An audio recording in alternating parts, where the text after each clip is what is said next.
جب اللہ کا قہر برسا تو ایک عورت پتھر میں تبدیل ہو گئی اور پیچھے رہ گئی صرف ایک چیخ، ایک مجسمہ، ایک عبرت۔ ایک عورت جس نے پیچھے مڑ کر دیکھا اور پتھر بن گئی، وہ قوم جس نے مہمانوں کو بھی نہ بخشا، فرشتے اترے، قہر برسا، آج بھی وہ جگہ صرف ویرانی میں عبرت باقی ہے۔ کبھی سوچا ہے کہ ایک ہی لمحہ انسان کو راکھ بھی بنا سکتا ہے اور پتھر بھی؟ یہ وہ داستان ہے جسے نہ کوئی فلم لکھ سکتی ہے، نہ کوئی قلم۔ یہ اللہ کی غضب کی وہ چیخ ہے جو آج بھی صحرا کی ہواؤں میں سنائی دیتی ہے۔ ایک ایسی قوم جو زمین پر نہیں، گناہوں کی گہرائیوں میں بسی تھی۔ ان کی آنکھوں میں حیا نہ تھی، دل میں خوف خدا نہ تھا۔ ان کے لیے نہ مسافر محترم تھا، نہ رشتہ، نہ قانون، صرف خواہش، صرف گناہ۔ اللہ نے انہیں بار بار سمجھایا، اپنا پیغمبر بھیجا، حضرت لوط علیہ السلام۔ انہوں نے پکارا،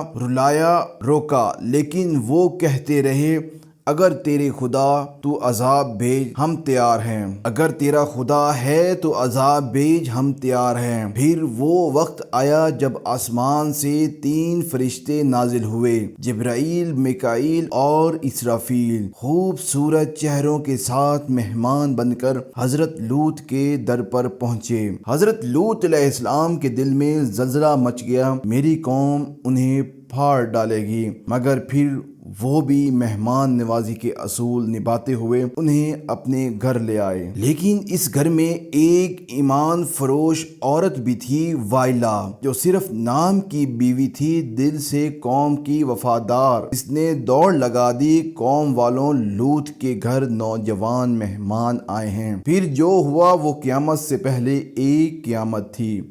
لوگ دیواریں پھیلانگنے لگے، دروازے توڑنے لگے، فرشتے خاموش کھڑے تھے۔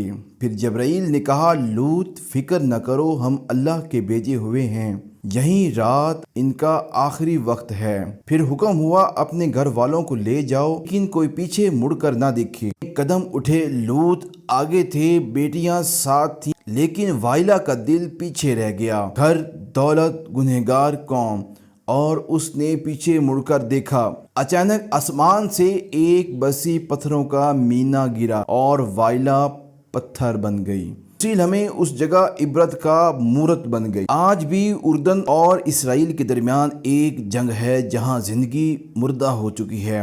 سدوم قوم لوط کا شہر ہے، وہاں کچھ نہیں اگتا اور نہ ہی پانی پیا جا سکتا ہے، لیکن ایک ستون، ایک پتھر ابھی بھی کھڑا ہے، وہ ہے لوط کی بیوی کا مجسمہ، عبرت کی مورت، ایک پیغام جس نے دل میں دنیا سے چائے۔ لوط کی بیوی کا مجسمہ، عبرت کی مورت، ایک پیغام کہ جس دل میں دنیا بس جائے وہ رب سے کٹ جاتا ہے۔ تو دوستوں، یہ تھی وائلا کی ایک ایسی کہانی جس نے خدا کی طرف سے منہ پھیرا اور عبرتناک انجام میں آج بھی کھڑی ہے۔ info@شان میں ہم آپ کو ایسی ویڈیو دکھاتے رہیں گے۔ اس چینل کو سبسکرائب کریں اور بیل آئیکن کا بٹن ضرور دبائیں۔ اللہ حافظ۔